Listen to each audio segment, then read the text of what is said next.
उल रेयाग हेड़ेम आचार बनाव खातिर ते नोडे किछु मसलानी हतावेआ। मसला को भितर रेनी हताव का 5 फोड़न, रोहड़ मारिच, गोटा मौरी और गोटा जीरा। तो नोआ को नोय प्रथम हालका काटी इन आता ñoगा रोहड़ तेगे नोय आताई इन। तो नोय तरा हालका हालका आता हुई कना एबार नोआ रेयाग काते नोय गुंडा कइन और ओना दो ना मुचाद रिन मेसाया। तो नोय कोढ़ा रे तुड़ी सुनुमिन दुल का एबार नोय उल को खाजो की इन। उल को हालका काटी इन भाजा ñoगेया। तो नोय तरा हालका रंग चेंज गोदा कना उल कोरेना एबार नोय गुड़ इन मेसा किया।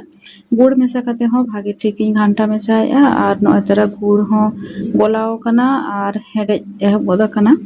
तो इसिन इसिन तेगे बुझो ñamoa नोय तरा हालका काटी चिट चिट हेज अकना माने आचार प्राय रेडी हेज अकना। एबार नोय मुचाद रे भाजा दोहो आकान जहां गुंडा मसला ओनाñ मेसा किया और 1 चामच लेका ভিনেগার इन मेसा किया। ভিনেগার मेसा लेखान आचार आड़ी दिन बांग खराबोआ बेस गे ताहेना।